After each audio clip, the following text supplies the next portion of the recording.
But it does complicate things enormously when you're trying to be you, and whether or not you have established that congruity, you then, on top of that, have to decide orientation. Right. You know, it would be easy for a lot of people, perhaps, um, a young woman growing up attracted to other women thinks she might be lesbian, Mm-hmm. and may only later find out that no, she's actually trans, and in order to create congruency, she has to become a man for a woman who can love her as a trans man, Exactly.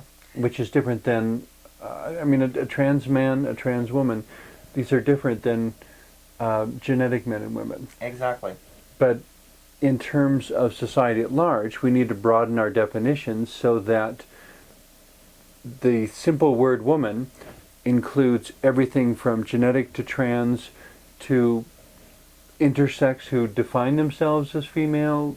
Uh, and there's many more possibilities on there than even just those two. Oh, there are, and in fact, you're talking about intersex. Intersex a lot of times will consider themselves transgender because they don't fit in the traditional categories, not even within the GLBT community. Mm. And so you'll find that intersex people will go ahead and put themselves in the trans category.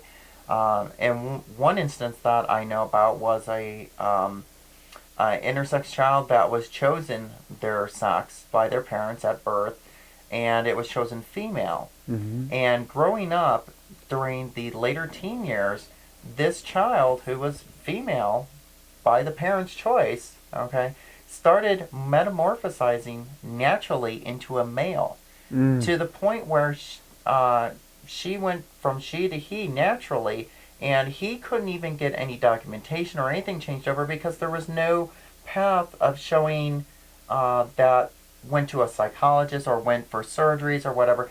So this person wound up eventually having to go to their state Supreme Court to get all their documents changed over because nobody would change it because they could not understand that this was a natural metamorphosis that was going on with this individual. But the individual went through the same changes and the same discrimination and the same losses as a transgender individual does. Which I guess would make sense because they were in fact a trans person, they just hadn't been recognized as such. Exactly. It's puzzling how much it seems to be erroneously anchored in societal perception instead of beginning first from a point of inner congruity. A lot of people just don't understand that, most of society, you see when it comes to fighting for laws for transgender individuals, the number one thing that comes up is the bathroom issue, and that we're just these men who want, for male to female, these men who want to change into women just so we can molest people or we can create some sort of sex crime. And if you actually look, there's no documentation that it's not true. We're just trying to be who we are, but unfortunately, this is the way society sometimes portrays us, and then we have to fight with that. We have to work through our issues. We have to work through all our losses. The amount of losses that a transgender individual goes through, it's just, if we can make it through that, you can make it through anything, because most people in society, I don't think could really handle the amount of stressors that we go through. Well, which I suppose goes to show, if that doesn't sound like the right expression, affirms that those who, for reasons probably beyond our comprehension, have been given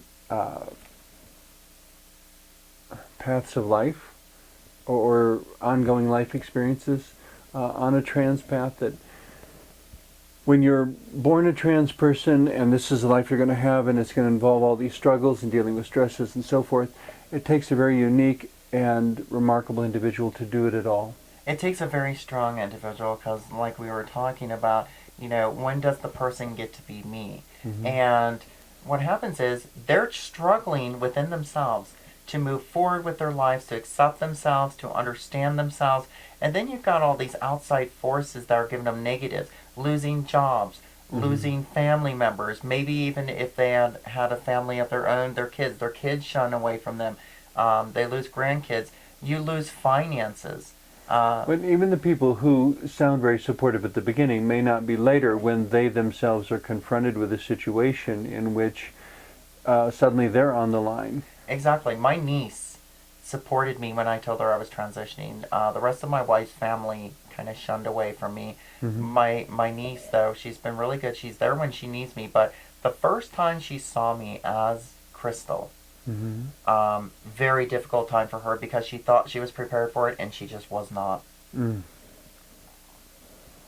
There was additional emotional work, additional psychological work around expectations that she needed to process? Well, I think she thought she was ready to face me, and we actually went out to a restaurant and we actually sat down and had lunch. And you could just tell, I could tell she was just uncomfortable because she was used to me being my male persona, my male self. Mm-hmm. And when I walked in and I, had my top surgery done, I was wearing a skirt and had my hair done nicely. I didn't look like the person that she knew.